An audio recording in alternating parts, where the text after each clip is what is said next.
everyone. It's so great to be back for another episode of Tried, Trendy, and True. And today I am going to be focusing on small format scrapbooking or memory keeping. And I have a traveler's notebook here on my table. This is actually a notebook that was part of the supplies at one of the Crop and Create events. If you don't know what Crop and Create is, Crop and Create events are events that are hosted by Scrapbook on Cards Today magazine. They're either virtual or in person, and they're amazing events that are full of sharing and learning. You get to take lots of classes, learn about new product, lots of really fun things. And like I said, this was one of the supplies that was in one of the kits at one of the events. And I love this little book. And I'm going to talk about and show you a little bit more about small format memory keeping. So memory planners and traveler's notebooks and the smaller form of documenting has really gained momentum in the last few years. And I love it. I love this format because it allows you to tell all of your stories in a compact form. So you can get lots of stories, lots of photos, lots of journaling in a small format that's easy to store, and it's just really fun to create with. So it's a nice difference, a different way of documenting from the 12 by 12 scrapbooking. So I love it. And this little traveler's notebook I have dedicated to our project for building our cabin. So we are building a family cottage at a lake about 2 hours north of us. And we bought the property in February of 2021.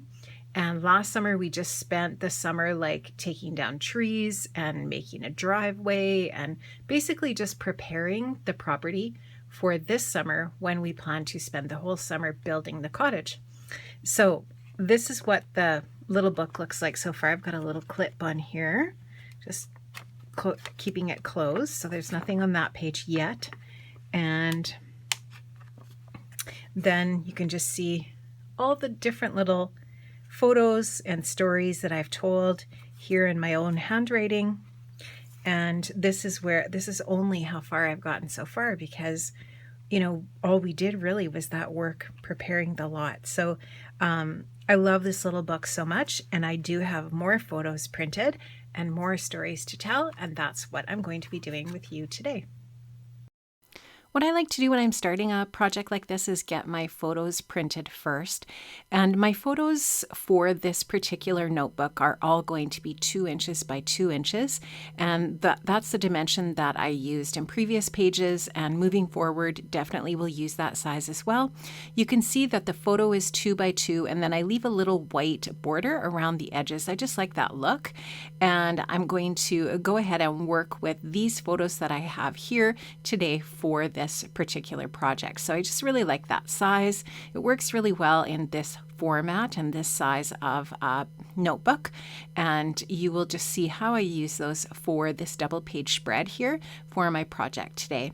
So I've got those all trimmed up and ready to go for my pages, and I'm going to be matting those with some patterned paper for my page today. I also really love using stamps in these projects. I'm going to just show you here. This is the January Let's Stamp Together stamp die and stencil set. This is a subscription from Scrapbook and Cards Today that you can subscribe to. It's really great value, and I just love how you get a stamp, a die set, and stencil in this set, and you can use these in your planner pages, in your traveler's notebooks, as well as card making and scrapbooking. So they're really great value. And I also like to use my Heidi Swap stamps in my notebooks as well. The Stamp Society stamps and all of the different Heidi Swap stamps work really, really well. I also have a few Studio Calico stamps, and just basically any stamps you have in your stash work really well for this type of project. And so you'll see me using my stamps today throughout this double page spread. I'm just showing you here. This is a Studio Calico stamp set that's particularly or specifically lake themed, which is really perfect for this little notebook. So love these stamps so much. Now I also really love to use my sampler the sampler is a subscription from Scrapbook and Cards Today as well. It's a little monthly sample of product that you get, and it's just so perfect. This sampler also comes with a die and it's actually a word die that also has a shadow die included. And the theme for the month of May is the word sweet. So the die is the word sweet. There's a bunch of Pink Fresh in here and a bunch of Vicky Bouton product. Absolutely love this. And I definitely wanted to break into this pack and use this for my project today.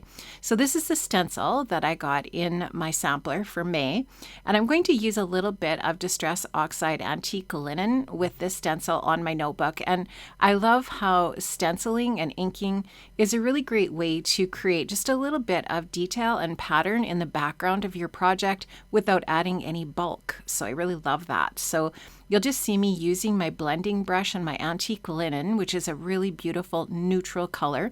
And I'm going to use this to create an eye line across both pages of my project here. So you'll just see me here using this stencil on both sides, pretty much right across from each other, to create a little bit of an eye line that just will draw, it's a common element that will draw your eye from left to right or right to left across the spread. I'm not worrying about creating a really solid pattern with this stencil. I just want to create a little bit of an impression with the pattern with my blending brush and my ink here.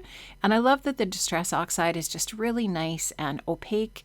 It kind of has that nice chalky finish, which I really like that effect for this type of ink blending. So I'm just moving that stencil over to the other side. I'm just kind of getting the edge of the stencil in the gutter of the book, and then I'll just go ahead and hold that down. I didn't tape it down or anything, but you definitely could if you're worried about the stencil moving. Again, I'm not really worried about this being a perfect impression. I just want a little bit of detail in the background behind the different elements that I'm going to be adding to this double page spread in this sweet little notebook. So I'm just going to go ahead and finish doing that ink blending here, and then that element will be all finished. So I've got that ready to go. Now what I want to do is take my 4 photos that I'm going to be using for this project, and I'm going to mat them with some really pretty paper from my sampler.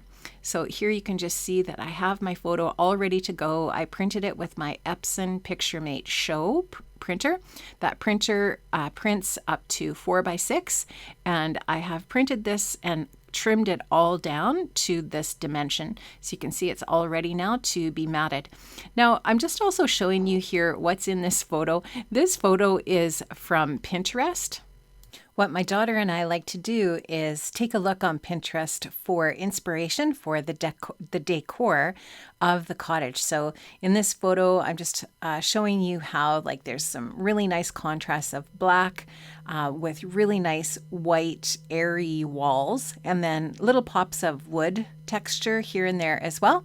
So we have a bunch of photos on our cabin board on Pinterest, and these photos are just showing some of that inspiration.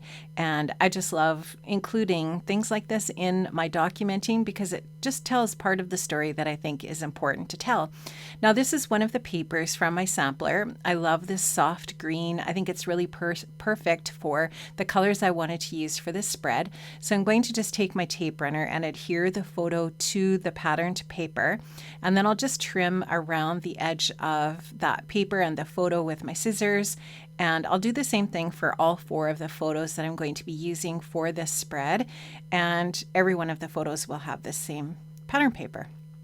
I'm also going to just distress the edges of the paper a little bit, just add a little bit more texture to the mats, the photo mats, and you'll just see me here using that paper distressing tool to add that little bit of texture. And then I will be ready to go ahead and add these to my project. I just wanted to center the photo here a little bit better on this piece of paper. But I love that the sampler includes just a really nice sample of papers that are perfect for lots of little projects that you might have, including mini albums and 12x12 scrapbooking pages, perfect for cards, lots of different projects you can use those papers in the sampler for.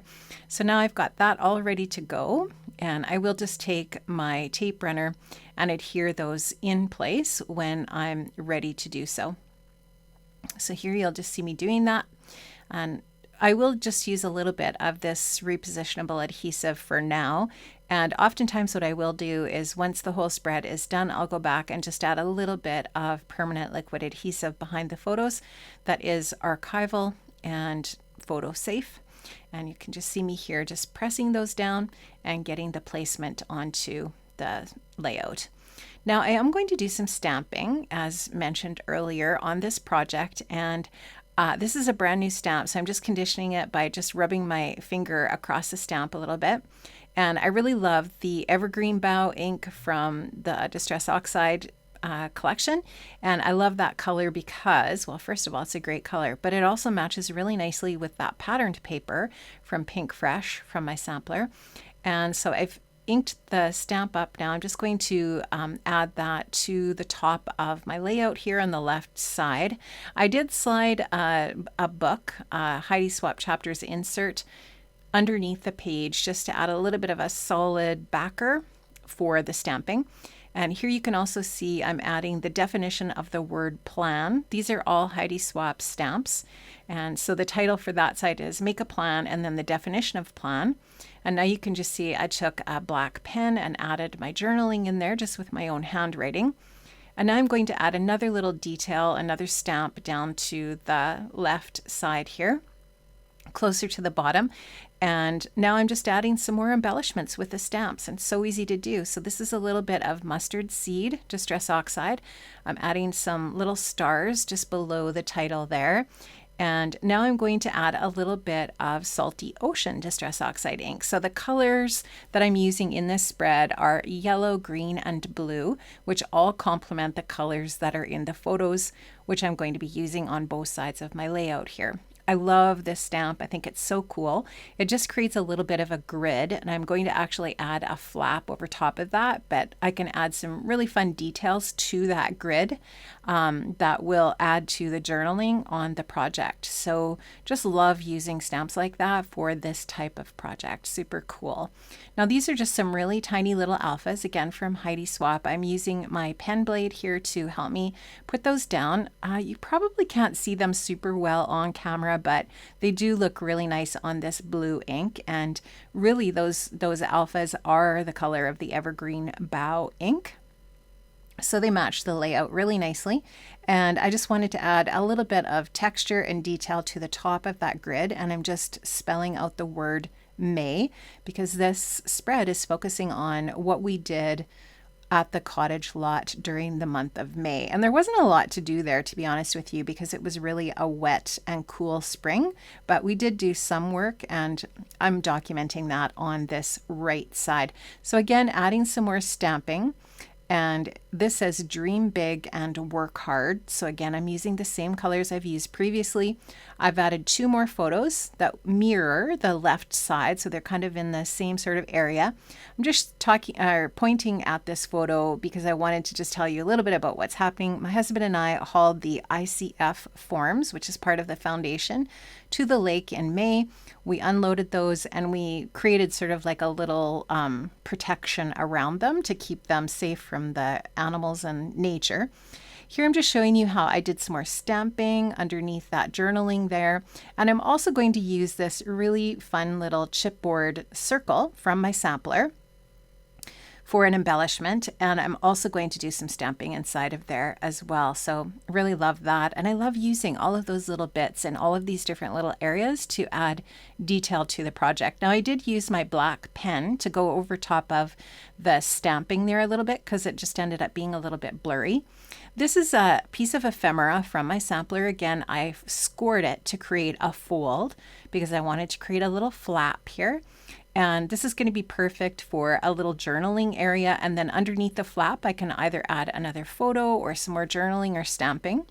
This is an Elizabeth Crafts die that I love, and I scored it as well once I cut it out of some white cardstock. And I'm going to stamp on top of it to create some fun detail on top. And then I'm going to add it as a flap over top of that cool little stamping that I did on the bottom of the left-hand side there.